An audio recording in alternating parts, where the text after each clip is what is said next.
कस्तूरी तिलकम ललाटपटले वक्षस्थले कौस्तुभम नासाग्रे नवमुक्तिकं करतले वेणुं करे कंगणं सर्वांगे हरिचंदनं सुललितं कंठे च मुक्तावलिं गोपास्त्री परविष्टितौ विजयते गोपालचूड़ामणि कृष्णाय वासुदेवाय हरहे परमात्मने प्रणता क्लेशनाशाय गोविंदाय नमो नमः।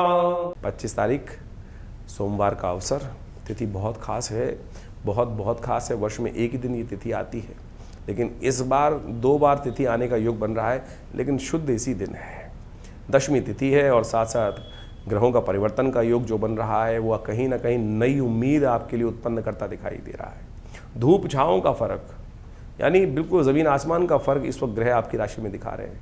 गंगा दशहरे का सुंदर योग बन रहा है और ज्योतिष गणनाओं के अनुसार से यदि देखा जाए तो जेठ के महीने में इस बार जो लंबा मास पड़ा है, मल मास पड़ा है, पुरुषोत्तम मास जो पड़ा है, वो विशेष तौर पर इसी में गंगा दशहरा बनना चाहिए, क्योंकि शास्त्र कहता है गंगा दशहरा जब हो तो उस दिन कुछ खास योग होने चाहिए।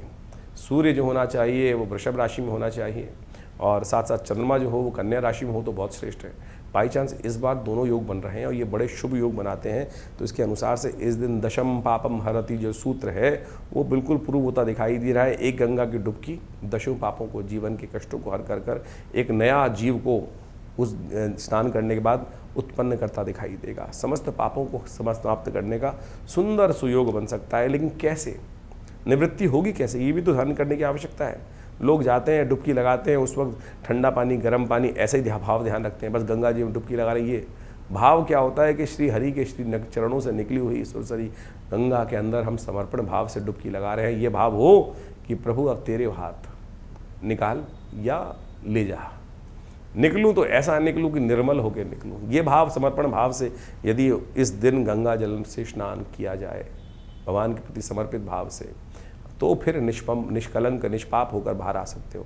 यही हुआ सुंदर स्नान निष्कलंक होने का, दशम पापम हरति वाले जो सूत्र को समझने का कारण। नहीं तो फिर तो साधारण स्नान रहेगा। यही उपाय परम श्रेष्ठ है। अपने पितरों के निमित्त तर्पण करें, दान करें।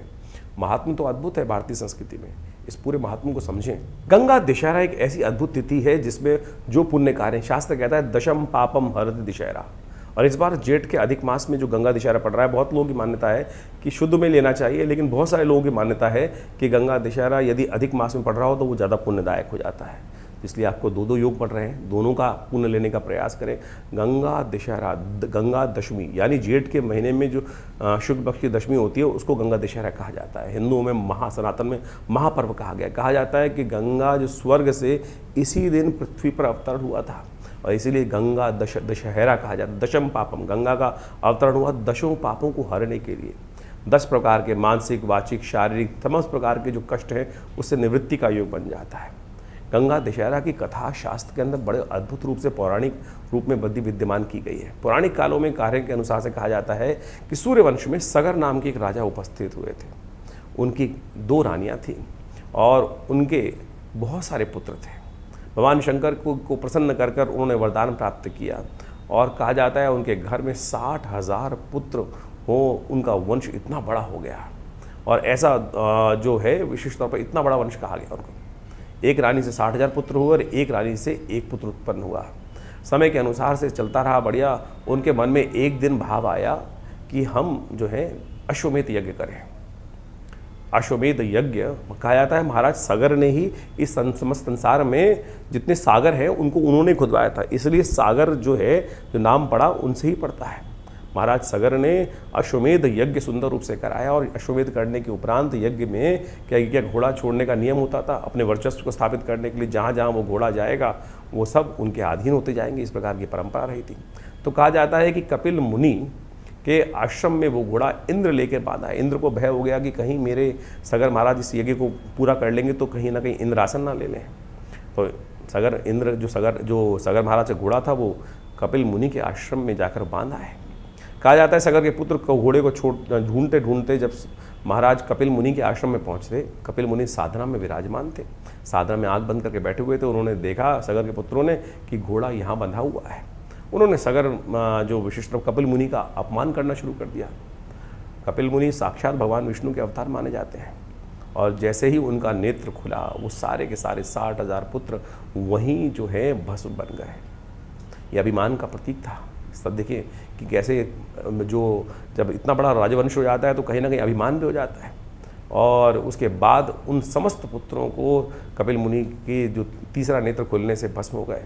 कहा जाता है उनके बाद 3 पीढ़ियाँ उनके उन पुत्रों की जो अस्थियाँ थी उनको किसी प्रकार से तर्पण प्राप्त हो, शांति प्राप्त हो, उसके लिए कार्य करते रहे।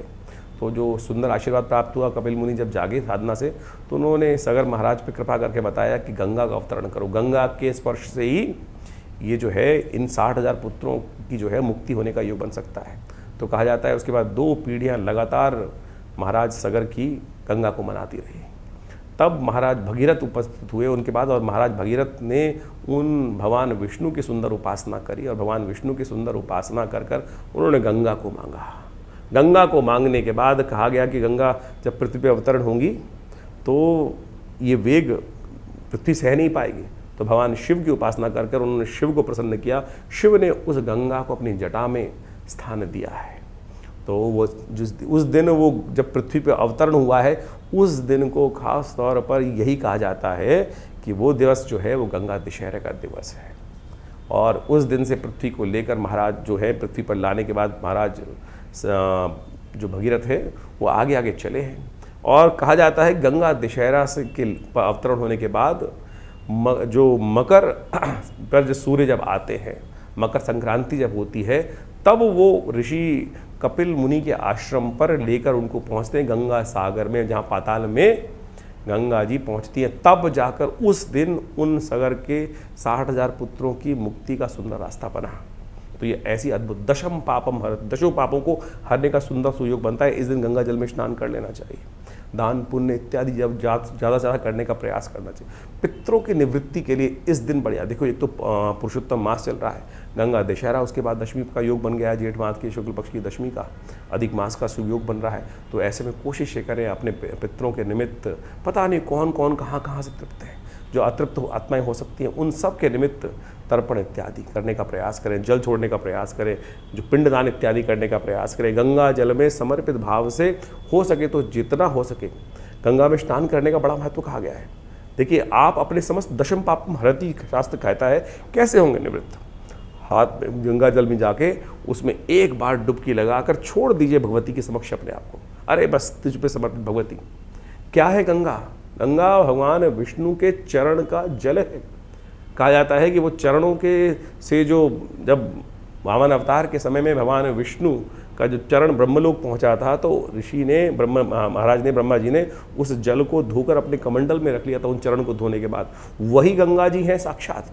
तो इस दिन जब पृथ्वी पर अवतरण हुआ है उनका, तो ऐसे सुंदर अवसर पर उनमें स्नान करें, अपना पुण्य करें, दान करें, गायत्री जप करें।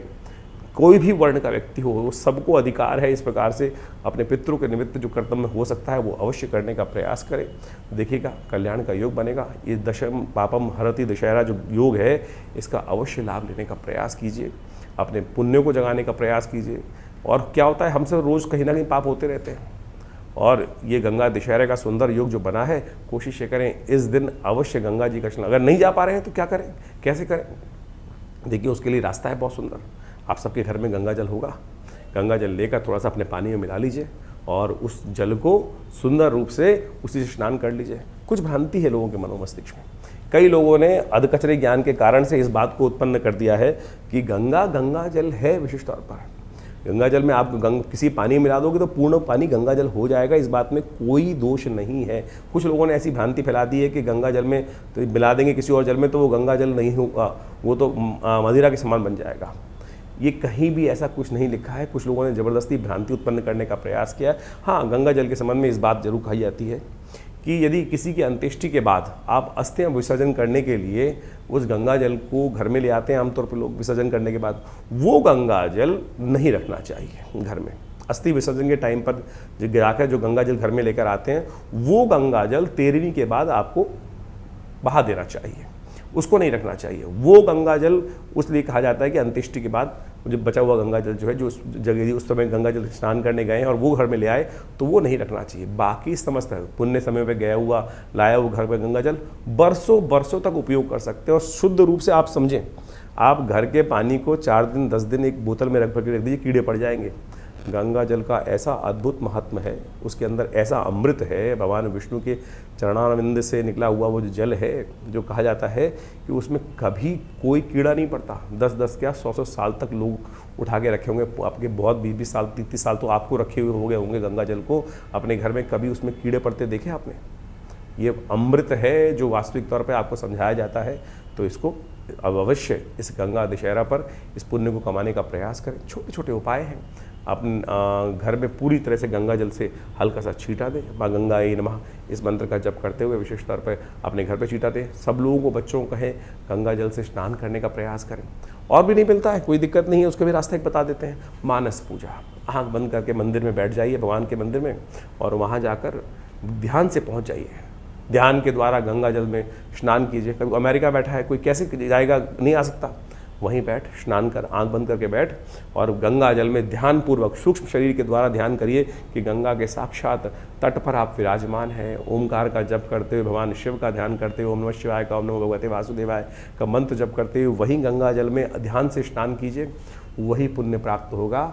मानस पूजा का उतना ही पुण्य प्राप्त होता है जितना प्रत्यक्ष किए गए कर्म से, और मानस पूजा सबसे श्रेष्ठ कही गई है। तो मनसा वाचा कर्मणा, इस प्रकार से तीनों रूप से कर्म करने का प्रयास करें।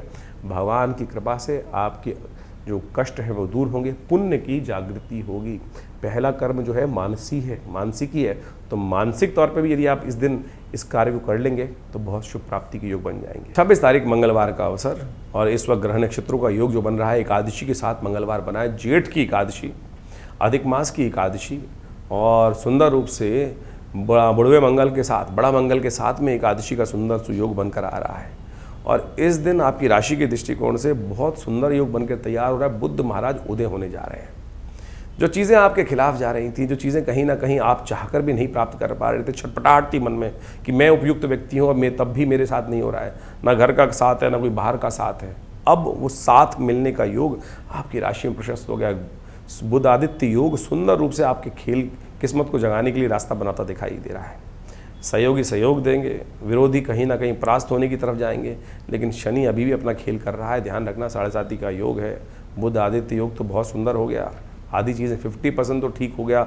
खुद सुंदर योग, इसका लाभ लेने के लिए थोड़ा सा शनि को मनाने के लिए इस बुढ़वा मंगल पर भगवान विष्णु की जो एकादशी का सुंदर कमला पुरुषोत्तम एकादशी का जो सुंदर योग बना हुआ है, उसका लाभ लेने का प्रयास कीजिए।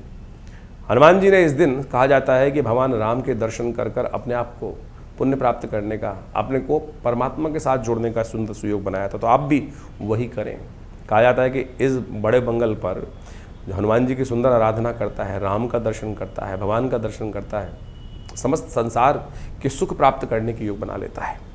तो इस दिन हमने विवेकानंद आश्रम में भी बड़े कार्यक्रम रखे हैं। सुंदरकांड का कार्यक्रम रखा है, भगवान का सुंदर स्तवन रखा है, नारायण यज्ञ रखा है। तो आप उसमें सम्मिलित हों। बुध उदय हो गए हैं, अब बुध आदित्य योग आपके लिए कीर्ति का योग अवश्य बनाएगा, नई चीज़ सोच देगा। आपकी राशि में ऐसा योग बन रहा है कि आप जो चाह रहे हो वो कर सकते हो। विजन, आपकी हिम्मत सही, सब सही डायरेक्शन में जा रही हैं, लेकिन ध्यान रखना 9 तपे आरंभ हो गए हैं। ये 9 तपे कहीं ना कहीं तपा रहे हैं और आपके रोष को बढ़ा रहे हैं। और शनि तपे हुए तवे की तरह होता है जो कहीं ना कहीं स्वयं को ही जला देता है। तो उससे बचने का रास्ता हनुमान जी के मंत्र से निकलेगा। 26 तारीख को मंगलवार जो पड़ रहा है वो जेठ का मंगल पड़ रहा है। जेठ के अधिक मास का मंगल पड़ रहा है, चौथा बुढ़वा मंगल पड़ रहा है जेठ का। इस बार 8 बुढ़वा मंगल पड़ रहे हैं, बड़े मंगल पड़ रहे हैं। बड़ा सुंदर सुयोग लेकर ये समय उपस्थित हुआ है। ऐसे में देखिए काल गणना बड़ी विचित्र चल रही है। इस समय ग्रहों के अनुसार से मंगल पूर्ण ताकत में, शनि महाराज अपने पूर्ण रुद्र रूप में चल रहे हैं। राशियों के दृष्टिकोण से देखा जाए तो शनि से थोड़ा सा आगे मंगल चल रहे हैं और ये समय बड़ा विप्लवकारी माना जाता है। साथ में जेठ का अधिक मास भी चल रहा है। ज्योतिष की गणनाओं के अनुसार से जेठ का अधिक मास आपसी वैमनस्व को बढ़ाता है, आपस में अशांति का वातावरण बनाने के योग बनाता है। चाहे वो देश हो, चाहे लोग हों, कहीं ना कहीं स्थिति मनोमस्तिष्क में नेगेटिव होती जाती है। ईर्ष्या से लोग किसी दूसरे का अहित करने की तरफ जाते हैं। और ग्रह गणना में देखें, इस वक्त बुध, बृहस्पति और शुक्र भी एक साथ चल रहे हैं।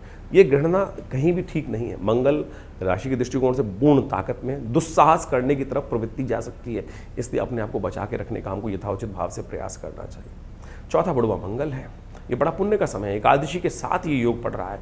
एकादशी अधिक मास की एकादशी, पुरुषोत्तम मास की एकादशी, और उसकी एकादशी को कहा जाता है जिसको कमला पुरुषोत्तम एकादशी, भगवती महालक्ष्मी को देने वाली।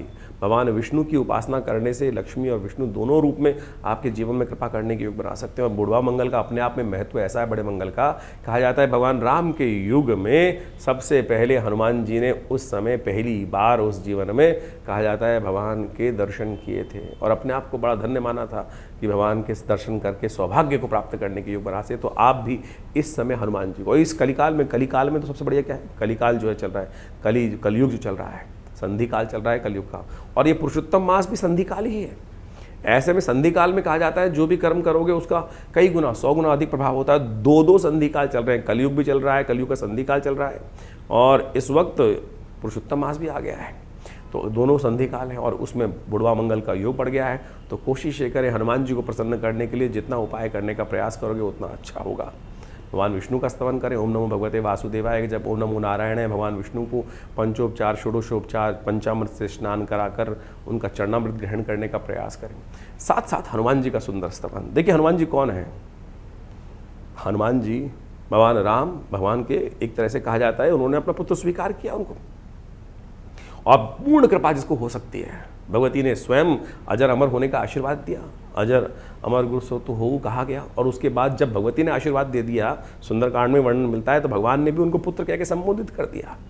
तो आप समझे कि ऐसा सुंदर सुयोग है, और आप समझे कि आप पुत्र की यश गाथा गाओगे तो पिता अपने आप प्रसन्न होकर किसी पिता के समक्ष, माता पिता के समक्ष जाकर उनके बच्चे के संबंध में कहो इतना बढ़िया बच्चा है, ऐसा है, इसने इतना यश काम किया, इतना ऐसा किया, तो पिता का जो सीना होता है माता पिता का सुना डबल हो जाता है। अरे मेरे पुत्र की यश गाथा हो रही है, मेरे संतान की यश गाथा हो रही है।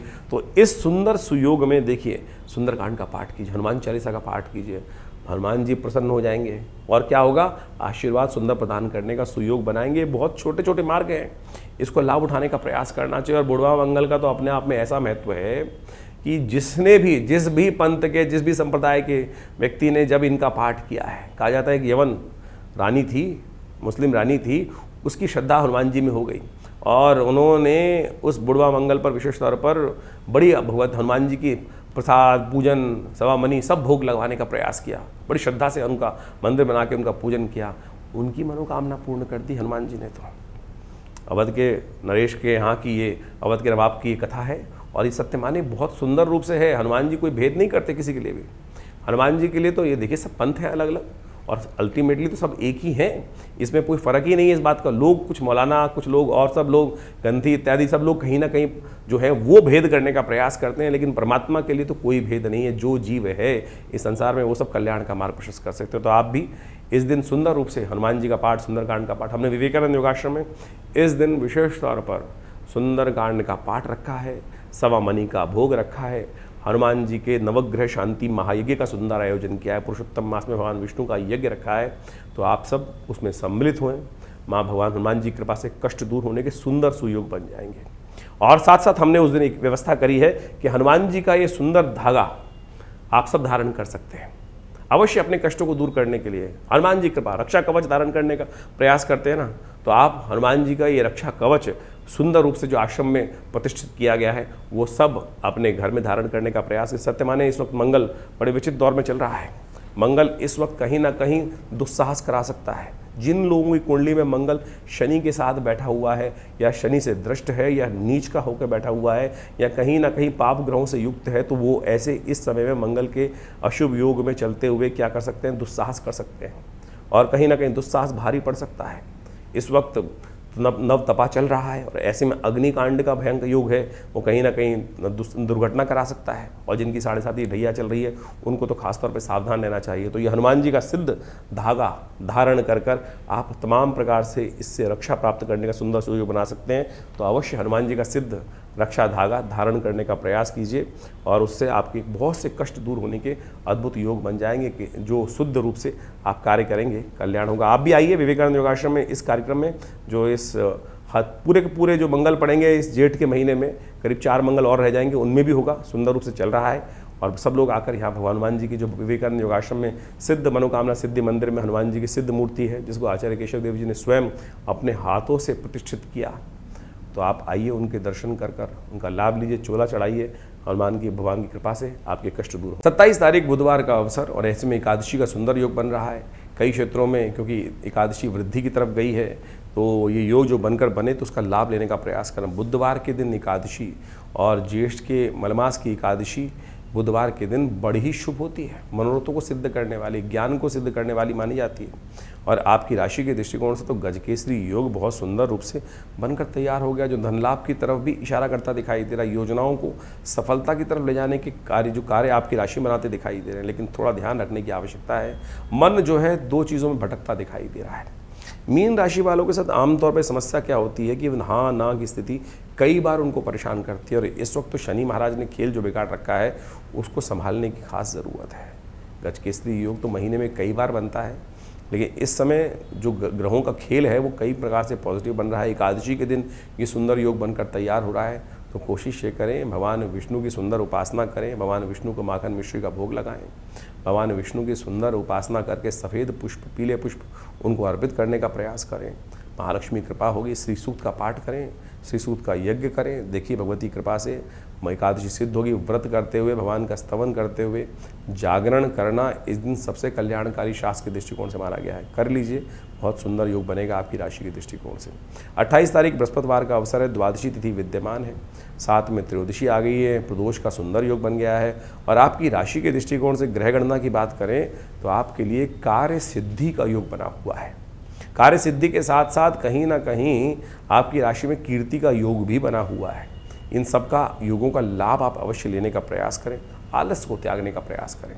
इन दिनों आप थोड़े से चीज़ों में सोचते ज़्यादा हैं और काम कम कर पाते हैं, और कहीं ना कहीं थोड़ा सा नेगेटिव भाव, चाल थोड़ी सी कहीं ना कहीं अटकाव वाली हो गई है। कारण है कि शनि महाराज आपकी राशि में चल रहे हैं, तो ऐसे में 7.5 का मध्यकाल चल रहा है, तो आपको विशेष तौर पर शनि के निमित्त कुछ उपाय अवश्य करना चाहिए। प्रदोष का योग है, ऐसे में शनि को मनाने के लिए क्या होता है, शनि कुछ और नहीं करते हैं, हमारे कर्मों का फल हमें देते हैं। शुभ होंगे तो शुभ फल देंगे, अशुभ होंगे तो कहीं ना कहीं अशुभता में फंसा देंगे।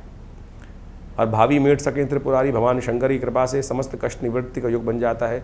तो एक काम करें, प्रदोष का योग है, बृहस्पति गुरु प्रदोष का योग बन रहा है, तो एक काम करें, शाम के समय जब प्रदोष काल हो जाए तेल लेके जाइए, तिल का तेल, और भगवान शंकर का ओम शन्नो देवी रविष्ट्रयापो भवन्तु पीतये शन्नो रविष्ट्रवन्तु नः, ओम नमः शिवाय त्र्यंबकम, जो भी मंत्र आपको याद हो, तो इसके द्वारा किसी योग्य ब्राह्मण के द्वारा उनके सानिध्य में बैठकर भगवान शंकर का अभिषेक उस प्रदोष काल में करीब करीब 48 मिनट का समय होगा, सूर्यास्त होने के बाद से लेकर 48 मिनट तक का समय, उस समय करिए। ये शास्त्र के अनुसार से छोटे छोटे उपाय हैं, लेकिन ये ऐसा शॉर्टकट है तो आपके समस्त कष्टों को दूर करने का योग बना सकता है। तो हम तो बता रहे हैं, करिए, करवाइए, कल्याण का योग बनाइए, शुभ होगा आपके लिए। 29 तारीख शुक्रवार का अवसर, त्रयोदशी तिथि इस दिन विद्यमान है, और इस दिन सबसे बड़ा परिवर्तन आपकी राशि में जो हो रहा है, आपकी राशि के अंदर सबसे बड़े परिवर्तन में बुध महाराज शुक्र और बृहस्पति के साथ अपनी तिगड़ी बनाने जा रहे हैं। और 3 शुभ ग्रहों की तिगड़ी जब बन जाती है तो फिर क्या कौन किसका बिगाड़ सकता है। केंद्र में बैठे हुए ये तीनों ग्रह, शुक्र निष्फल जरूर है आपकी राशि में इस वक्त, लेकिन बुध के साथ आते ही बुध जो है बृहस्पति के साथ बहुत वारे न्यारे करने का योग आपकी राशि में बनाता दिखाई दे रहा है। चीज़ें आपके फेवर में, योग्यता के अनुसार से लाभ प्राप्ति के संकेत ग्रह दे रहे हैं। तो इस समय को पूरी तरह से तटस्थ होकर बहुत जल्दी बृहस्पति परिवर्तन की तरफ जाएंगे, तो ऐसे में चीज़ें आपके फेवर में होंगी। अपॉर्चुनिटी एक बार आती है, जो बुद्धि में विचार आ रहे हैं उन पर तुरंत कार्य करने का प्रयास करें, देखिए लाभ के योग अच्छे से बनते दिखाई दे रहे हैं। 30 तारीख शनिवार का अवसर है, चतुर्दशी तिथि विद्यमान है, और ऐसे में आपकी राशि के अंतर्गत एक बड़ा परिवर्तन होने का योग बन रहा है। और ऐसे में मन थोड़ा कच्चा दिखाई दे रहा है, थोड़ी सी आध्यात्मिक सहायता की आवश्यकता है। मन के हारे हार है, मन के जीते जीत, इस बात का ध्यान रखना। इस वक्त धर्म ही आपकी राशि के दृष्टिकोण से लाभ देगा, और आप धर्म अधर्म के बीच में डोलते दिखाई दे रहे हैं। सोच विचार ऐसा होगा कि इसको कार्य करने से ऐसा होगा, उसको कार्य करने से ऐसा होगा, तो ध्यान रखें, धर्मयुक्त कार्य ही हमेशा विजय दिलवाते हैं। आज किसी से कुछ ना कुछ कहीं ना कहीं अधर्म से मार्ग से व्यक्ति लाभ ले भी ले तो कल कहीं ना कहीं उस अधर्म के पाप से कहीं ना कहीं व्यक्ति दब जाता है। इस बात को ध्यान रखते हुए कार्य करेंगे तो आपकी राशि के दृष्टिकोण से आप चीज़ों को परिवर्तन करने का योग बना सकते हैं। तो इस बात का ध्यान रखते हुए कार्य करेंगे तो अच्छा रहेगा। इस दिन चतुर्दशी है, साथ में सत्यव्रत है। भगवान के सत्य स्वरूप का, सत्यनारायण स्वरूप का ध्यान करें, पूजन करें। आपकी राशि के दृष्टिकोण से परिवर्तन का योग बहुत शुभ रहेगा। और सत्यनारायण व्रत इस कलिकाल में सबसे श्रेष्ठ माना जाता है। 31 तारीख रविवार का अवसर, पूर्णिमा तिथि का योग बन रहा है और उदय पूर्णिमा का योग बन रहा है। और आपकी राशि के दृष्टिकोण से ग्रहों का योग कहता है कि भगवान के सानिध्य को लें, भगवान के धर्म स्वरूप का अपनाने का प्रयास करें। सब चीज़ें काम आपके अपने आप बनने की स्थिति रहेगी बहुत सुंदर तरीके से।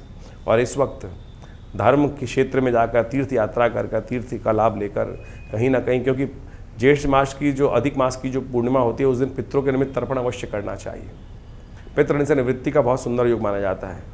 तो पहले पितृ पूजा, बाद में काम दूजा, उनका तर्पण इत्यादि करें। इस दिन ब्राह्मणों को भोजन कराएं, आपके ग्रह शुभ होने की स्थिति में जाएंगे, कल्याण का योग बनेगा। पुरुषोत्तम मास की जो पूर्णिमा आती है, ये जेठ की जो पूर्णिमा है पुरुषोत्तम मास की पूर्णिमा है जो 31 तारीख को पड़ रही है। इस समय में एक कार्य विशेष करना चाहिए।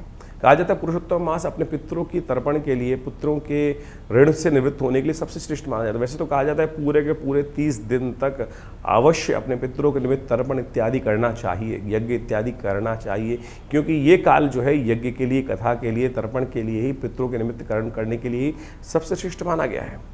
तो इस समय में हो सके तो जितना तीर्थाटन करें, हो सके तो जितना अपने पितरों के निमित्त तर्पण इत्यादि करें। तो ये पूर्णिमा के दिन अवश्य ब्राह्मण भोजन कराएं, गऊ के निमित्त ग्रास निकालें। ये समस्त कार्य जो हो सकते हैं वो अवश्य गायत्री का कम से कम 108 बार जप कर लीजिए और हो सके तो गऊ ग्रास अवश्य निकालने का प्रयास कीजिए। यदि आप कहीं विदेश में रहते हैं, बहुत सारी ऐसी जगहों शहरों में रहते हैं, आपके पास व्यवस्था नहीं है, तो विवेकानंद योगाश्रम में इन समस्त कार्यों के लिए पूर्ण व्यवस्था है। आप अपने पितरों के निमित्त अब कैसे लगाएं कि पितृ, कई बार समझता है लोगों को क्या होता है कि कई बार ये कष्ट हो जाता है कि हम जान नहीं पा रहे हमारे पितृ तृप्त हैं कि नहीं है। चाहे पितृ तृप्त हों, चाहे आपको लगे चाहे ना लगे, एक बात नहीं, पहले तो ये मान लीजिए अवश्य 3 पीढ़ी तक हर व्यक्ति को अपने पितरों के निमित्त तर्पण, भोजन दान, गऊ के निमित्त कुछ निवृत्त कार्य अवश्य करने चाहिए जो शास्त्र में वर्णित ये अवश्य है। यदि बार बार कोई पितृ आपके सपनों में आ रहे हैं, कोई मित्रगण आपका जो चला गया है, कोई रिलेटिव है, बार बार सपनों में आपको दिखाई देता है, उसकी याद बार बार आती है, तो कहीं ना कहीं वो अपेक्षा कर रहा है कि हमारे लिए हो सकता है परिवार में, उनके घर में, किसी के लिए भी कर सकते हैं आप। जरूरी नहीं कि अपने पितरों के निमित्त अपने परिवार के लोगों के लिए ही तर्पण करना चाहिए। मित्र इत्यादि दूर का कोई संबंधी है, हम ऋषियों के लिए तर्पण करते हैं कि नहीं करते, हम विभिन्न देवताओं के लिए तर्पण करते हैं। तो मित्र इत्यादि, रिश्तेदार इत्यादि सबके लिए आप कुछ ना कुछ कर सकते हैं। जली तो छोड़ना है, ये अवश्य छोड़ने का प्रयास कीजिए। और यदि आपका काम, घर में शादी नहीं हो पा रही है, बहुत बार ऐसे कष्ट हो जाते हैं कि सब कुछ ठीक होते हुए, धन संपदा होते हुए भी घर में बच्चों की शादी नहीं हो पा रही है। पूरी मेहनत करते हुए भी कहीं ना कहीं ऐसा होता है कि कहीं ना कहीं इंडस्ट्री में, व्यवसाय में दिक्कत आ रखी है। सब कुछ बढ़िया होते हुए भी, सेवा करते हुए भी आपको क्रेडिट नहीं मिल रहा है। कहीं ना कहीं घर में कलेश ही कलेश चलते रहते हैं। हर कोई मन मुटाव करके बैठा हुआ है, सब कुछ सेवा करने के बाद भी तो हो सकता है कहीं ना कहीं समस्या हो। तो उनके निमित्त अवश्य एक काम किया कीजिए, कुछ ना कुछ इस पुरुषोत्तम मास में उनके निमित्त तर्पण कर दीजिए, ब्रह्म भोजन करा दीजिए, गायत्री जप करा दीजिए। और विवेकानंद योगाश्रम में हमने विपूर्ण व्यवस्था करी है कि आप सब अपने पितरों के निमित्त गायत्री जप इत्यादि सब कराने की व्यवस्था ले सकते हैं, लाभ ले सकते हैं। और पूरी तरह से आप इस कार्य को लाभ लेकर करने का प्रयास कीजिए। बहुत वर्षों बाद ये योग बना है जेठ के महीने में, ये ऐसे मत जाने दीजिए। पुरुषोत्तम मास का अद्भुत महात्म शास्त्र में बताया गया है, हम पूरी तरह से आपका उसका महात्म बताते हैं, सुनिए। ग्रहों की गणना अभी आपने समझी, तिथि के अनुसार से आपकी राशि के दृष्टिकोण से क्या कुछ फर्क पड़ रहा है, लेकिन उन सबके कष्टों को दूर करने के लिए अनेक उपाय शास्त्र में वर्णित है। लेकिन इस वक्त पुरुषोत्तम मास चल रहा है, ये भारतीय संस्कृति के अनुसार से एक समय की ऐसी कालगणना है कि जिसमें जो कार्य आप करोगे, दान, पुण्य, तप, व्रत, इसका 100 गुना अधिक प्रभाव होगा। यानी ये समय वास्तविक तौर पे समझ लीजिए अपने पुण्यों को एकत्र करने वाला है। जीवन में कष्ट क्यों आते हैं कि पुण्य घट जाते हैं। जीवन में यदि हमारे पुण्य अधिक मात्रा में हो तो समय कैसा भी खराब चल रहा हो हमें उसका पता ही नहीं चलता। ये ऐसे प्रत्यक्ष रूप से ज्योतिष गणनाओं के अनुसार से कहा गया है। और पुरुषोत्तम मास तो वो मास है जिसमें आध्यात्मिक उन्नति, पुण्य को अर्जन करने के लिए जो भी कर्म किए जाते हैं उसका एक दुर्लभ अवसर माना गया है।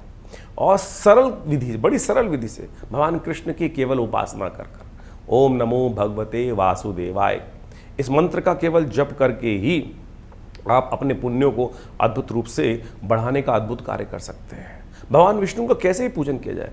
कहा जाता है कि इस मास में भगवान विष्णु को तुलसी दल अर्पित करने से, पूजा में भगवान को पीताम्बर अर्पित करने से, पीले पुष्प अर्पित करने से, चंदन, केला, पीली मिठाइयों का भोग उनको लगा देने से भगवान की प्रसन्नता अद्भुत रूप से प्राप्त हो जाती है। शास्त्र कहता है ना, पत्रम पुष्पम फलम तोयम यो में भक्ता प्रयच्छति। किसी प्रकार से भी आप अपनी श्रद्धा का समर्पण करने का प्रयास करें। श्रीमद् भागवत का यदि हो सके तो सप्ताह करने का प्रयास करें, गीता का पाठ करने का प्रयास करें, विष्णु सहस्त्रनाम का पाठ करने का प्रयास करें, रामायण का। ये वास्तविक तौर पे अपने पुण्यों को बढ़ाने के लिए। देखिए एक बात समझ लीजिए, आए थे हरि भजन को ओटन लगे कपास। ज्योतिष को बहुत सारे लोग केवल शास्त्र शून्य, अध्यात्म शून्य मान लेते हैं। ज्योतिष में जो भी उपाय इत्यादि किए जाते हैं, परमात्मा का नाम ही एक ऐसा उपाय है कि जिससे समस्त कष्ट दूर हो जाते हैं। लेकिन आज हम लगे हैं चक्करों में, किस प्रकार से पता नहीं कौन कौन से उपाय, कोई उल्टा करवा रहा है, कोई सीधा करवा रहा है, कोई ये नदी में डलवा रहा है, कोई वो नदी में डलवा रहा है, कोई चलते पानी में डलवा रहा है, कोई कुछ कर रहा है। शास्त्र के अनुसार से आज कहा गया है ना कि केवल हरिनाम का स्मरण कर लो, समस्त कष्ट। ये जो ज्योतिष की गणनाएं हैं, ये तो केवल माध्यम है जानने का, जो एनालाइज करने का क्या समस्या चल रही है। निदान तो परमात्मा का नाम ही है और वही सरल रूप से हम ले नहीं पाते हैं। तो इस पुरुषोत्तम मास में कोशिश ये करें, अत्यधिक सेवा करने का प्रयास करें, दान पुण्य करने का प्रयास करें। अपनी क्षमता के अनुसार अन्नदान, दीपदान, तुलसी का पौधा इत्यादि भी लगा देंगे ना, तो वो भी पुण्य को बढ़ा देगा। इसको करने का प्रयास, जरूरतमंदों में भोजन दान इत्यादि करने का प्रयास करें। दान बंद करने से, समझ लीजिए, दान बंद करने से किस्मत का ताला है ना, वो बंद हो जाता है। इसलिए यथाउचित भाव से जो दान पुण्य करने का प्रयास करें। पता नहीं हमारे पूर्व जन्मों से कौन से कर्म ऐसे हैं जो हमारे साथ चलते चले आ रहे हैं, और पुण्य है तो वो कहीं ना कहीं हमारे को आगे बढ़ाए जा रहे हैं, और पुण्यों का अकाउंट कम है तो कष्ट एक के बाद एक कहीं ना कहीं परेशान करते चले जा रहे हैं। घर में एक तुलसी का पौधा इस महीने अवश्य लगाने का प्रयास करें। ये छोटा सा उपाय है, देखिएगा घर के वास्तु दोष दूर करने के लिए अद्भुत रूप से कष्ट दूर होने के योग बन जाएंगे। पूरे पुरुषोत्तम मास में, जैसे कार्तिक मास में पूजन किया जाता है ना, इसी प्रकार से स्नान कर कर एक दीप दान कर लीजिए। ये छोटा सा उपाय है। सत्य मान लीजिए, आपके पितृ संबंधी समस्या यदि कोई चल रही है, बहुत सारे लोग कहते हैं पितृण, पितृदोष, ये वो फलाना धमका, केवल इस मास में, पुरुषोत्तम मास में एक दीप दान शाम के समय नित्यप्रति जलती नदी में कर देंगे तो कहा जाता है वो आपके पितरों को भी तृप्त कर देगा। देखिए एक बात और ध्यान रखें, इस पुरुषोत्तम मास में बहुत से कार्य वर्जित कहे गए हैं। विवाह, गृह प्रवेश, मुंडन, जनेऊ इत्यादि जो संस्कार इत्यादि हैं वो बिल्कुल वर्जित माने जाते हैं, उनको नहीं करना चाहिए। क्योंकि इस मास की गणना, ये मलमास माना जाता था पहले, लेकिन जब मलमास पद्म पुराण में बहुत अत्यधिक कथा ही, जब इसके अंदर जो शास्त्र में कहा गया है कि पुरुषोत्तम मास में किया गया कोई भी सत्कर्म कार्तिक मास के समान पुण्य होता है, तो कहा जाता है कि एक बार शास्त्र के दृष्टिकोण से कहा जाता है कि मलमास जिसका नाम पड़ा, जिसमें संक्रांति नहीं आती, यानी जिस मास के अंदर, जैसे आप मान के चलें चैत्र, वैशाख, जेठ, इस सब में एक संक्रांति आती है विशेष तौर पे, लेकिन जिस मास में 32 महीने 16 दिन बाद 4 घड़ी के एक अंतर से एक ऐसा समय आ जाता है कि जिसमें महीना जो है वो ऐसा खत्म हो जाता है कि संक्रांति बीच में पड़ती ही नहीं है। तो जब वही मलमास माना जाता है कि यानी मलमास पड़ गया, तो कहा जाता है कि एक बार भगवान बड़ा परेशान हुआ मलमास कि मुझको मलमास बना दिया गया है। तो भगवान कृष्ण के समक्ष, भगवान विष्णु के समक्ष पहुँचे मलमास कि महाराज, इस पूरे संसार में मुझे परित्यक्त कर दिया गया है, मुझे मल के रूप में जाना जाता है, अधिक मास के रूप में जाना जाता है। तब भगवान ने प्रसन्न होकर, भगवान तो बड़े करुणा निधान है, उन्होंने पुरुषोत्तम मास पे, इस मलमास पे कृपा करी और अपना नाम दे दिया और कहा इस मंथ मास में जो भी कोई हरिनाम का स्मरण करेगा, हरिनाम का संकीर्तन करेगा, उसके समस्त दोष दूर हो जाएंगे। ग्रह गणना तो आपने समझ ली, ये पुरुषोत्तम मास भी ग्रह गणना एक तरफ, परमात्मा का नाम एक तरफ। यदि परमात्मा का नाम स्मरण करके आप जो भी कार्य करेंगे तो आप सत्य माने कल्याण का सुमार्ग आपके जीवन में बन जाएगा। इसलिए शास्त्र के दृष्टिकोण से जो भी हो सके, और इस बार तो जेठ के महीने में ये मलमास पड़ा है, अधिक मास पड़ा है, पुरुषोत्तम मास पड़ा है, तो क्या करें, परमात्मा का स्मरण करने का प्रयास करें। और हम इस विशेष अवसर पर जितने भी मंगल पढ़ रहे हैं, हमने जेठ के इस महीने में विशेष तौर पर बड़ा मंगल माने जाते हैं। हमने विवेकानंद योगाश्रम में उन समस्त कष्टों को दूर करने के लिए विशेष कार्यक्रम रखे हैं। देखिए एक बात माने, भारतीय संस्कृति के अनुसार से हमारे ऋषि मुनियों के अद्भुत शोध है देवता की उपासना करना। उनमें भी इस कलिकाल में कहा जाता है कि भगवान हनुमान जी की सुंदर उपासना ऐसी है जो तत्क्षण फल देने वाली है। तत्क्षण, जी हाँ, दो उपासनाएं बताई गई हैं शास्त्र के दृष्टिकोण से। एक तो पितरों के निमित्त अवश्य जो कार्य करते हैं, एक तो आपके पितृ बड़े हितैषी होते हैं। और ऐसा मत मान लीजिए, बहुत सारे लोग तथाकथित तौर पे ऐसा समझ लेते हैं कि पितृ किसी की मृत्यु हो गई तो वो समय खत्म, उसको कुछ कार्य नहीं है। अरे कहीं नहीं जाते, 3 पीढ़ी तक वो आपके पास ही रहते हैं, सब कार्य देखते हैं, अपेक्षा करते हैं कि ये कोई हमारे लिए करते हैं कि नहीं करते कार्य। और सत्य माने ऐसी एक नहीं अद्भुत घटनाएं हैं जिसके माध्यम से ऐसा पता चलता है कि पितरों ने उन व्यक्ति के जीवन को तार दिया, कष्ट समस्त हर लिए। यहाँ तक कि भारतीय शोध विज्ञान के जो ऋषि गण हुए हैं उन्होंने ही इसके बारे में नहीं लिखा है, बाहर के राइटर्स ने, एनी बेसन ने, डब्ल्यू लेड बीटर ने ऐसी ऐसी पुस्तकें लिखी हैं जिसके माध्यम से आपको समझ में आना चाहिए कि वो पिता जो दिव्य आत्माएं हैं, दिवंगत आत्माएं हैं, वो अद्भुत रूप से कष्टों को दूर करने के लिए आती हैं। एक इनविजिबल हेल्पर नाम से किताब लिखी, हमारे आश्रम से किताब छपी है जिसका नाम है प्रेतात्माओं से मिली है। ऐसी अद्भुत रहस्य की बातें हम लोगों ने उसमें लिखी, शोध की बातें लिखी हैं कि कैसे वो दिवंगत आत्माएं आती हैं और हमारे के जीवन में बहुत सारे कष्ट दूर करके चली जाती हैं। एक व्यक्ति हमारे आश्रम पे आए, बहुत वर्ष पुरानी बात है, मैं बहुत छोटा था, पिताजी के साथ में बैठा हुआ था। फरीदाबाद से एक व्यक्ति आया और उसने पिताजी के समक्ष अपनी बात रखी कि महाराज मुझे ऐसे ऐसे मेरे भाई, जिसकी बड़े भाई की मृत्यु हो गई थी, और वो सपने में आकर कुछ भाव बता के गया है। पिताजी ने कहा पूरी बात बताओ क्या हुआ। महाराज मैं ऐसे सो रहा था एक दिन, और सोते हुए क्या हुआ कि मुझे ऐसा लगा कि भाई आवाज़ दे रहा है, उठ जल्दी उठ भाई। उसकी भाई की मृत्यु हो गई थी और आवाज़ आई उसको भाई की, भाई उठ जल्दी उठ, घर में चोर आए हुए। वो खट से उठा और उसने देखा, जैसे उठ के, पुराने ज़माने की बात है, करीब 30-35 साल पुरानी बात बता रहे हैं आपको हम, और खटपट हुई होगी। तो क्या हुआ कि वो जो बाहर थी भैंस इत्यादि बंधी हुई थी, उसको खुली भैंस मिल गई, और जैसी खटपट हुई होगी, उठा होगा, तो वो चोर भाग गया। यानी भैंस जो उसको चुरा के ले जा रहे थे जो लोग, वो छोड़कर भाग गए। उसको कुछ दिन बाद फिर वही सोते हुए आभास हुआ कि भाई की आवाज़ आ रही है कि भाई चिंता मत कर। उस बड़े भाई की एक बेटी थी जिस शादी योग्य थी, और छोटा भाई बड़ा परेशान था कि अब पैसे है नहीं इतने, शादी कैसे करूँगा। और उसने पिताजी को आके बताया कि ऐसे ऐसे आभास हुआ है कि बड़े भाई ने मुझे कहा है सपने में आकर कि ये काम कर ले, इस काम में बहुत फ़ायदा होने वाला है, तो आगे जाकर इस काम में कर ले, और जो पैसे आए उसको शादी में लगा दियो। वो पूछने आया पिताजी से हमारे कि भाई ऐसा काम, मुझे ऐसा आभास हुआ है, इसको करना चाहिए नहीं करना चाहिए। पिताजी ने पूरा गणनाएं देख के कहा अगर पितर आपके आए हैं और आपके समक्ष इस बात का सानिध्य कर रहे हैं तो आपको ये कार्य अवश्य करना चाहिए। सत्य मानिए उसने वो कार्य किया। अब हम यहाँ वो बताना नहीं चाहते कौन सा कार्य वो करता था, लेकिन सत्य माने उससे उसको लाभ हुआ। तो आपके पितृ आपके सबसे बड़े हितैषी हैं, उनके निमित्त ये कार्य हमको अवश्य करना चाहिए। तो समझ लीजिए भगवान हनुमान जी महाराज और पितृ इत्यादि आपके सबसे हितैषी है, तो उनके निमित्त जो कार्य कर सकते हैं अवश्य करने का प्रयास करो। इस जेठ के महीने में तो बड़ा जो मंगल पढ़ते हैं, बुढ़वा मंगल पढ़ते हैं, तो अद्भुत योग लेकर आते हैं। हमने उसके लिए विशेष तौर पे कार्यक्रम बनाए भी हैं, बहुत सारे यज्ञ इत्यादि चलते हैं। पितरों के निमित्त भी इस जो अधिक मास है, पुरुषोत्तम मास है, इसमें हमें गायत्री जप, ओम नमो भगवते वासुदेवाय, इसको अवश्य करने का प्रयास करना चाहिए। सत्य माने अगर आपका ये ऋण निवृत्त, पितृदोष नाम की कोई चीज़ नहीं होती है, पितृ ऋण जरूर होते हैं, और पितृ ऋण से यदि हमारे जीवन में निवृत्ति हो जाए तो सत्य माने आधा भार कट जाता है।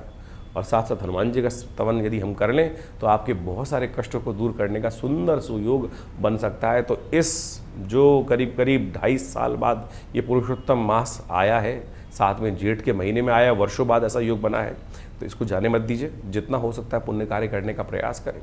सत्य मानिए आगे आने वाली ग्रह गणना जो दिखाई दे रही है इस वक्त, बृहस्पति और शुक्र का जिस प्रकार का योग बना हुआ है, वो कहीं ना कहीं आप हर व्यक्ति के मन में द्वंद्व उत्पन्न करता दिखाई दे रहा है। और इस वक्त स्थितियां ऐसी हैं कि मनोमस्तिष्क 2 बार भागों में बटे हुए हैं, और अभी 1 तारीख के बाद से तो बृहस्पति महाराज उच्च के होने जा रहे हैं, महत्वपूर्ण परिवर्तन लाने का योग बना रहे हैं। ग्रह अपना शुभ और अशुभ फल बनाते हैं, योग बनाते हैं। लाभ और हानि उनको होती है जिनके पुण्य कम ज़्यादा होते हैं। तो इसलिए अपने यथाउचित भाव से पुण्यों को बढ़ाने का प्रयास करें। यदि ग्रह थोड़े हल्के भी होंगे ना, तब भी वो समय आपको पार करके ले जाएगा। और ग्रह बहुत अच्छे चल रहे हो और किसी व्यक्ति के पास पुण्य ही ना हो, तो फिर क्या मिलेगा उसको। तो इसलिए ये न कि न प्रकारेण संसार में अपने पुण्यों को हमें बढ़ाने का प्रयास करना चाहिए। बहुत सारे लोग तथाकथित तौर पर आपके बरो मस्तिष्क में कुछ प्रश्न चिन्ह डाल देंगे, कटाक्ष उपस्थित करने का प्रयास करेंगे, सदमार्ग पर चलने को रोकेंगे, तो उन भ्रांतियों में ना फंसें। इस संसार में तुलसी संसार में भांत भांत के लोग, पुण्य होगा तो अच्छे लोगों के साथ जुड़ जाओगे, और नहीं तो इस संसार में हर शाख पे ऐसे बदमाश बैठे हैं जो आप के लिए कहीं ना कहीं गड्ढे खोद के तैयार कर रहे हैं। और जब वक्त खराब आता है तो व्यक्ति उसमें फंस जाता है।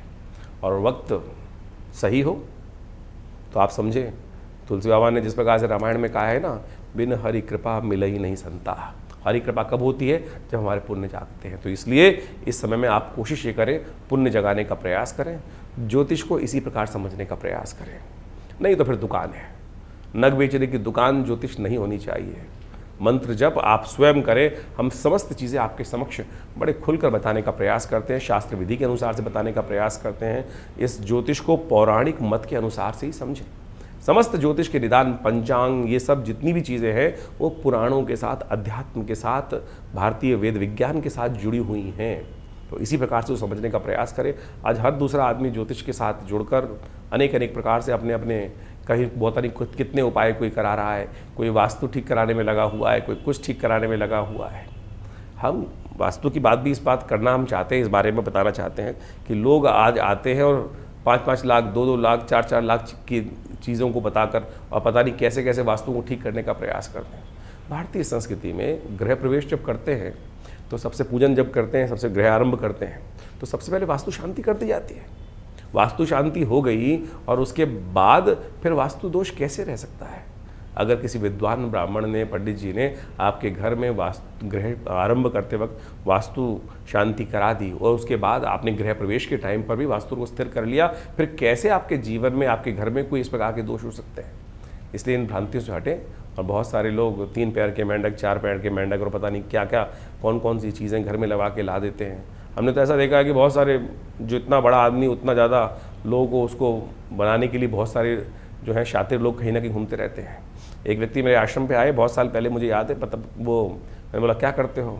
ये हवन में आए थे, रविवार के सुबह हवन में। बोले जब हम वास्तु दोष ठीक करते हैं लोगों का। मैंने क्या करते हो? कुछ वीडियो दिखाए उन्होंने, पता नहीं छत पे जाकर कौन सा एंटीना लगा रहे थे, कोई कुछ और लगा रहा था, कोई कुछ और लगा रहा था, लोहे की किस किस प्रकार की चीज़ें। ये सब की सब चीज़ें जो हैं आपको कहीं ना कहीं भ्रांति में डालती हैं ज्योतिष के दृष्टिकोण से। तो वास्तु शांति करनी है तो गृह आरंभ के टाइम पे ठीक कर लो, घर में वास्तु पूजा करा लो, आपके ग्रह अपने आप ठीक होंगे। कभी कभी अपने घर में पूजा पाठ, यज्ञ इत्यादि करवाया कीजिए। नवग्रह शांति अपने जन्मदिन पे करा लो। आप जन्मदिन की पार्टी पे लोगों को बुला लेते हैं, उनमें से कई लोग ऐसे होते हैं कि जो बहुत आपसे पार्टी को देखकर बड़ी मन ईर्ष्या करते हैं, कुछ देके तो नहीं जाते, आपको नज़र जरूर लगा जाते हैं। और नज़र जब लग जाती है घर के अंदर तो सत्य माने फिर वो कितना ही पुण्य कर लो, कैसे कर लो, वो नज़र नहीं हटती है। हमने उसके लिए एक रास्ता निकाला। आप सत्य माने ये ज़बरदस्त चीज़ है। ये जो काला धागा है ना, ये काला धागा नज़र को दूर करने के लिए भगवान बटुक भैरव जी के मंत्र से सिद्ध करके जो धारण कर लेता है ना, छोटे बच्चे से देखिए नज़र कितनी ज़बरदस्त कार्य करती है। छोटा बच्चा सबसे ज़्यादा जो जितना सुंदर होगा, कोमल होगा, उस पर ज़्यादा नज़र लगेगी। छोटा बच्चा आमतौर पे देखा होगा कि रोए जा रहा है, रोए जा रहा है, रोए जा रहा है, और किसी बाहर व्यक्ति घूम घाम के आया, कैसे आया है, कोई आ गया घर के अंदर और उसने कहा अरे बड़ा सुंदर बच्चा है, बस लग गई नज़र, दूध पिए ना। छोटा सा टोटका है, मिट्टी उठाकर, हल्की सी पैर की मिट्टी उठाकर उस बच्चे के ऊपर से वार के फेंक दो, बच्चे की नज़र दूर हो जाएगी, बच्चा शांत हो जाएगा, सो जाएगा। प्रत्यक्ष रूप से एक नहीं हज़ारों बार हमने इस बात प्रयोग को करके देखा। ये काला धागा उसी श्रृंखला में आता है। कहा जाता है कि इसको भैरव जी के मंत्र से सिद्ध कर कर यदि आप धारण कर लें तो आपकी नज़र अद्भुत रूप से दूर होने की योग बन जाएगी। इसी प्रकार से मोरपंख भी बड़ी ज़बरदस्त चीज़ है। भगवान कृष्ण धारण करते हैं ना अपने सिर पर, नज़र लगती थी सबसे ज़्यादा, कुछ सुंदर थी। नज़र कब लगती है? जब सामने वाला एकाग्र चित्त भाव से कहता है आह क्या चीज़ है, कितना सुंदर है, बस समझ लीजिए नज़र लगने का योग बन गया। लेकिन शास्त्र के दृष्टिकोण से इसको भी समझाया गया है कि नज़र हर एक की नहीं लगती। किसकी नज़र नेगेटिव होती है? जिसने गलत प्रकार का भोजन किया हो, किसी भी प्रकार से गलत प्रकार का भोजन इत्यादि करने वाले व्यक्ति के साथ में बहुत सारी चीज़ें हैं, उस संबंध में यहाँ पर बताना ठीक नहीं रहेगा। शास्त्र के दृष्टिकोण से उन सब बातों को बताया गया है। वैसे एक बात मान लीजिए किसी व्यक्ति ने कभी विष्ठा खाई हो, बाल्यकाल में बहुत सारे बच्चे गलती से विष्ठा खा लेते हैं, मलमूत्र अपना ही खा लिया, खा जाता है शास्त्र के दृष्टिकोण से। जिस व्यक्ति ने की नज़र किसकी खराब लगती है, किसी व्यक्ति ने बाल्यकाल में अपनी विष्ठा खा ली हो, तो उस व्यक्ति की नज़र हमेशा लगेगी। इस बात का ध्यान रखना शास्त्र के दृष्टिकोण से। ये शास्त्र में, जो तंत्र शास्त्र के अंदर अनेक इस प्रकार की बातें बताई गई हैं और एक्सपीरियंस के द्वारा इस बात को ठीक किया जा सकता है कि कैसे हम पत्थर मारने वाले को नहीं रोक सकते हैं हम, लेकिन अपनी रक्षा कवच बना सकते हैं। तो एक काला धागा ही एक छोटी सी चीज़ है जिसको आप बांध लेंगे तो सत्य माने आपकी नज़र जो है वो नहीं लगेगी। तो इस प्रकार से बहुत छोटी छोटी चीज़ें हमने शास्त्र के दृष्टिकोण से बताई हैं, तो आप उन सबको समझें, करें, कृपा प्राप्त होगी। भगवान की कृपा से आपकी हमेशा रक्षा होगी। और विवेकानंद योगाश्रम में तो हमने बहुत सारे मंत्रों पर शोध किया, मंत्र विज्ञान के द्वारा बहुत सारे कार्य किए। नित्य प्रति 8 घंटे करीब यज्ञ होता है आश्रम पर, और आप सब लोग विभिन्न कार्यक्रमों में उस यज्ञ में आके बैठ सकते हैं। और इस पुरुषोत्तम मास में हम पितृ शांति के निमित्त पूरे 1 महीने तक पितरों से निवृत्ति, जो कष्ट पितृण से निवृत्ति के लिए गायत्री का एक विशेष यज्ञ रख रहे हैं। आप अपने पितरों के निमित्त गायत्री के उस यज्ञ में भाग ले सकते हैं, अपने नाम से करा सकते हैं। पूरी व्यवस्थाओं को जानने के लिए आप फ़ोन पे संपर्क साध सकते हैं। दिल्ली में विवेकानंद योगाश्रम बड़ा अद्भुत प्रकार से कार्य कर रहा है। गौ सेवा कार्य नित्य प्रति चलता ही है, नित्य प्रति 8 घंटे यज्ञ चलता है। और विवेकानंद हॉस्पिटल प्राकृतिक चिकित्सा, योग, आयुर्वेद के संबंध में एक पूरा करीब पिछले 50 सालों से आश्रम कार्य कर रहा है। भारत सरकार के पैनल पर है, दिल्ली गवर्नमेंट के पैनल पर है, और बहुत सारे लोग आकर, चाहे वो कमर दर्द है, चाहे वो सर्वाइकल पेन है, चाहे वो ब्लड प्रेशर है, चाहे वो शुगर है, एंजाइटी डिसऑर्डर्स हैं, नींद न आने की बीमारी हैं, इन सब में विभिन्न मुद्राओं के द्वारा, योग के द्वारा, औषधि विज्ञान के द्वारा, प्राकृतिक चिकित्सा के द्वारा, बिना किसी औषधि के भी हम धूप मट्टी पानी प्राकृतिक चिकित्सा के द्वारा बहुत सारी बीमारियों को ठीक करने के लिए यहाँ बाहर दिल्ली में कार्य कर रहे हैं। 2 एकड़ में बड़ा संस्थान है विवेकानंद हॉस्पिटल योगाश्रम, और बहुत सारी शोध पुस्तकें लिखी हैं, करीब 50 से 60 पुस्तकें लिखी गई हैं। इन सब कार्यों को लगातार लोगों के समक्ष रख रहे हैं। आप भी आइए, जुड़िए हमारे साथ। विभिन्न कार्यक्रम जो समय समय पर होते हैं, हम आपके साथ उनके साथ आश्रम में आकर जुड़ सकते हैं। और भगवती कृपा, और सबसे बड़ी कृपा, सबसे बड़ी चीज़ जो है, माँ भगवती का अद्भुत दिव्य श्री विग्रह विद्यमान है विवेकानंद योगाश्रम में, जो 500 साल पुराना है। जी हाँ, 500 साल पुराना दिव्य श्री विग्रह, जो मुल्तान से, पाकिस्तान में मुल्तान से एक व्यक्ति लेकर आया। और आज हमारा सौभाग्य है कि इतना दिव्य श्री विग्रह भगवती का हमारे विवेकानंद योगाश्रम में आचार्य केशव देव जी के द्वारा आज से करीब 65 साल पहले प्रतिष्ठित किया गया। तो आप भी आइए, उनके दर्शन कीजिए, 500 साल पुराने भगवती के श्री विग्रह के, दिव्य श्री विग्रह के। तो उनकी कृपा से हज़ारों लोगों ने अपनी मनोकामना पूर्ण करी है। आप भी उनके सानिध्य में बैठकर यज्ञ इत्यादि करें।